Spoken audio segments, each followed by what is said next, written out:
بدأت اليوم عملية صرف الدفعة الأولى من مبالغ الدعم الاجتماعي والتي تستفيد منها نحو مليون أسرة في مختلف مناطق المملكة، وسيتوصل المعنيون بقيمة المساعدات المالية عبر حساباتهم البنكية كما سبق أن أعلنت الحكومة مطلع الأسبوع الجاري.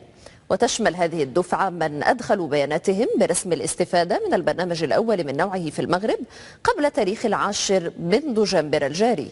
أما الأسر التي وضعت طلباتها في المنصة المخصصة لذلك بعد تاريخ 10 من دجنبر فستتوصل نهاية شهر يناير المقبل في الوقت نفسه بدفعتي شهري دجنبر ويناير. ونعود للشأن المحلي، حيث يشهد قطاع التأمين في المغرب نشاطا مهما خلال فترة نهاية السنة من خلال إقبال شريحة واسعة من المواطنين على مختلف التأمينات. تنوع العروض المقدمة من طرف شركات التأمين تثير تساؤلات عديدة لدى المواطنين حول كيفية اختيار المؤمن الأنسب. المزيد في هذا الريبورتاج لإيمان مجيب ويونس أصغري. قطاع التأمين يبلغ ذروة نشاطه في نهاية السنة. المنافسة الشرسة بين شركات التأمين ينتج عنها تنوع في العروض المقدمة للمؤمنين، إقبال مهم يسجله القطاع خلال هذه الفترة من السنة، والصدارة لفرع التأمين على غير الحياة. أنا جيت باش نسوري لاسيغونس عادية، الساعة دخلت فيها الجهاز، دخلت فيها الديباناج، زدت شي حاجة قليلة ودخلت فيها بزاف ديال لي زوفر. هذاك الشيء علاش دابا راه بقيتين هنا شي ديجا انا دخلت عندهم، المهم كيديروا الثمن مزيان. اكيد هذا احنا في هذا القطاع كتكون واحد الاقبال كيكون كبير بالنسبه لاخر السنه، وغالبيه التامينات وبالاخص تامين السيارات الذي يسجل اكثر من 60% من حجم اعمال شركات التامين يواجه منافسه شرسه بين جميع الشركات الموجوده في السوق، وبالتالي دونك ما كيحش المواطن ولا لو كونسوماتور فينال بالثمن بارتفاع الثمن. دونك هنا كاين واحد المنافسه اللي هي شرسه، وهذا من ما سي بور لانتيغي دو كونسوماتور فينال اللي كيستافد من عروض دي باكيج اللي كتكون فيها ضمانات مهمه وباثمنه جد مناسبه. مساهمة قطاع التأمين في الناتج الداخلي الخام تفوق 4%، فيما يشكل فرع التأمين على السيارات ما يقارب 17% من مجموع التأمينات المقترحة، مما يجعله من بين أهم التأمينات المطلوبة.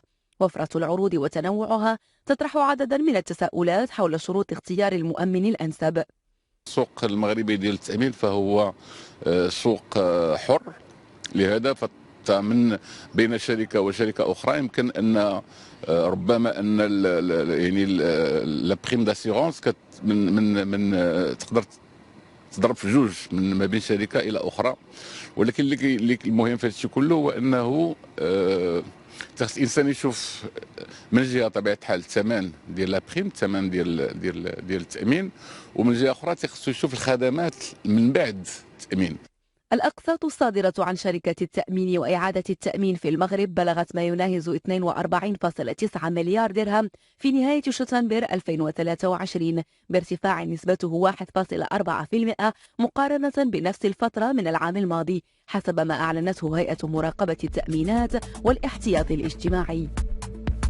أهلا بكم. على غرار باقي المدن المغربية وخاصة منها المدن السياحية، اتخذت ولاية أبن طنجة تدابير واستعدادات خاصة لمواكبة احتفالات المواطنين برأس السنة الميلادية. وبالنظر إلى الطابع الاحتفالي لهذه الليلة والإقبال الكبير على مدينة طنجة في مثل هذه المناسبات، تم إقرار تدابير استثنائية جاءت لتزيد من فعالية الاستراتيجية الأمنية المعتمدة على طول السنة، حيث تمت الاستعانة بحوالي 2500 عنصر من الأمن الوطني والقوات العمومية، وهي عناصر تنتمي لمختلف المصالح والتشكيلات الأمنية من قبيل الشرطة القضائية والأمن العمومي والأمن السياحي والاستعلامات العامة. كما تمت تعبئة سيارات وآليات الشرطة ذات الهوية البصرية إلى جانب آليات العمل المتطورة لتدقيق هويات الأشخاص ومركباتهم من خلال التنقيط الأمني عبر أجهزة كمبيوتر محمولة في سيارات الشرطة أو لدى الضباط بالصدود القضائية. كما تعلمون دأبت المديرية العامة للأمن الوطني خلال كل سنة بوضع مجموعة من الإجراءات والترتيبات تنفيذا لتعليمات وتوجيهات السيد المدير العام للأمن الوطني حتى تمر أجواء ديال هذه الاحتفالات في أحسن الظروف. ولاية أمن طنجة على غرار باقي المصالح اللاممركزة على المستوى الوطني عملت تجنيد جميع الوسائل اللوجستيكيه والبشريه التي وضعتها المديريه العامه للامن الوطني رهن اشارتها. وكمبدا اساسي في هذه الاستراتيجيه هو تدعيم الاحساس بالامن لدى المواطنات والمواطنين مقيمين واجانب، وتفعيل الدور السباقي والوقائي. كما تشاهدون تم الاعتماد على مجموعه من الوحدات سواء فيما يتعلق بالامن العمومي او الشرطه القضائيه وكذلك السلامات العامه والفرق المتخصصه بما فيها فرقه مكافحه العصابات وكذلك الفرق الجهويه للتدخل والفرق الجهويه لمحاربه المتفجرات. هذه الترتيبات غادي تبان لكم بشكل جلي على مستوى جميع المحاور ديال المدينه، سواء على مستوى المنافذ ديال المدينه او على مستوى الفنادق او المحلات العموميه اللي غتعرف احتفالات بهذه السنه الميلاديه. والغايه الاساسيه من هذه الترتيبات هو توطيد الاحساس بالامن كما قلت لدى المواطنين وتفعيل الدور الوقائي والاستباقي. أعلنت مالي وبوركينا فاسو والنيجر عزمها على تعزيز تعاونها.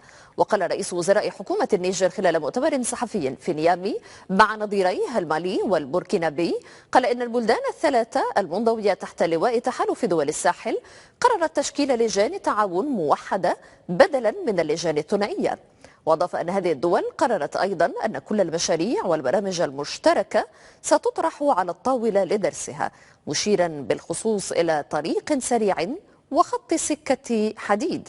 وإلى جانب المشاكل الاقتصادية تعرف دول المنطقة أنشطة مستمرة للتنظيمات المسلحة، وقد قتل 11 شخصا نهاية الأسبوع في هجمات شنها مسلحون على قريتين قرب حدود النيجر مع بوركينا فاسو، كما قتل عشرات الجنود والمدنيين في هجمات شنها مسلحون الأسبوع الماضي في بوركينا فاسو.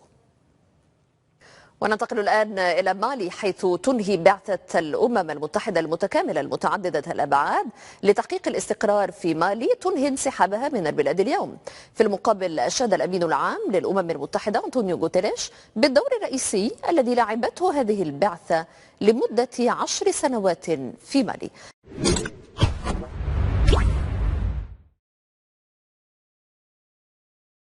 كشف الصحفي خافي ميجيل عن موعد الظهور الأول لفيتور روكي لاعب برشلونة الجديد الذي انضم حديثا لصفوف البارسا قادما من أتلتيكو بارانينسي. وقال الصحفي أن فيتور روكي سيلعب لبضعة دقائق أمام لاس بالماس الخميس المقبل ضمن منافسات الجولة 19 من الدوري الإسباني.